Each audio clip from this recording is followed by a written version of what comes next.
championship Saturday in the high school basketball playoffs. We're here in Chapel Hill with a doubleheader of 2A action.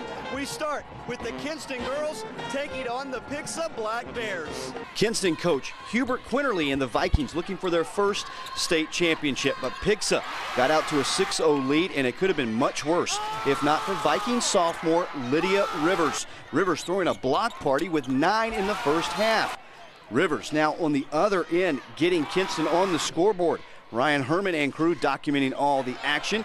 Kinston would trail Pixa by 1 at the half, but some hot Viking shooting in the third quarter would make a difference. Kinston shot 50% from the field in the second half, but it was still a 1-point game headed to the fourth quarter.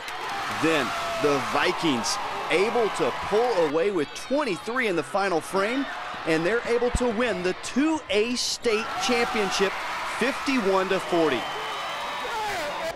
All the Kinston fans that came to watch the girls win their championship, of course, were hanging around to watch the 2A boys championship. The Kinston boys taking on the Waxhaw Cuthbertson Cavaliers in a rematch of last year's state championship in which the Vikings were able to win. Could they make it back-to-back titles today? Denzel Keys and the Vikings did not need a pep talk for this one. Former coach Wells Gullidge in attendance this afternoon. He would witness a back and forth affair. Stars on both teams came to play. Denzel Keys, 2 of his team-high 18 points. The Cavaliers, though, would take a 4-point lead into the halftime break. The Kinston girls hanging around for their classmates. Dawson finds Keys. Then Denzel gives Kinston their first lead of the second half, 34-32.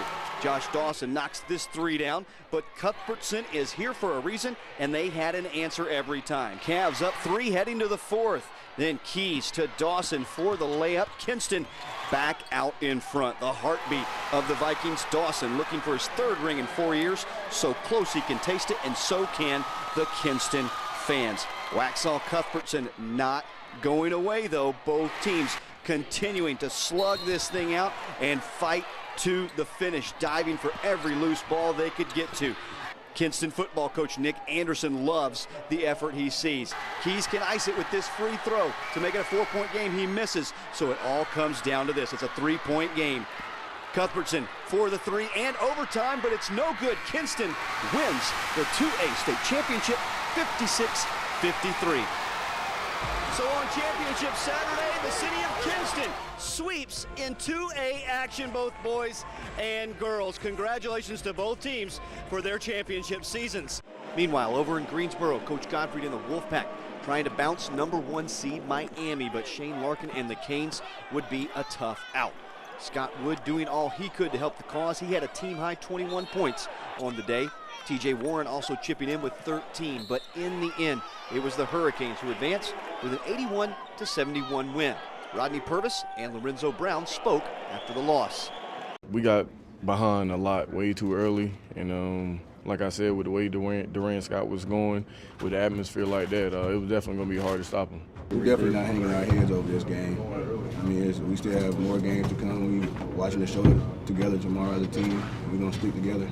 P.J. Harrison had 8 stitches applied to his left hand. Would that affect his play? Didn't look like it. He had 13 points on the afternoon to go with 4 rebounds. Reggie Bullock tied for a team-high 15 points and 9 boards. Dexter Strickland also with 15, hitting the jumper right here. Coach Williams happy with the effort on both sides of the floor. James Michael McAdoo had 13 points and 8 rebounds, and the Heels advanced. The team's attention quickly turned to Sunday's final. They're a tough team, experienced, older, so we have to play aggressive, just aggressive they are, and play smart as well. We know what we have to do to get the win. We're a much better team than what we were when they beat us, so we just got to be ready to play tomorrow. We're all excited. You know, we're not going to really dwell on this win that much. We're just going to start getting our rest and preparing for tomorrow.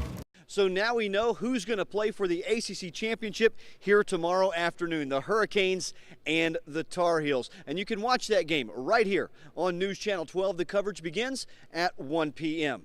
That's all for sports. We'll have a final check of your forecast after the break. From Greensboro, I'm Drew Hinesley. You're watching News Channel 12 at 11.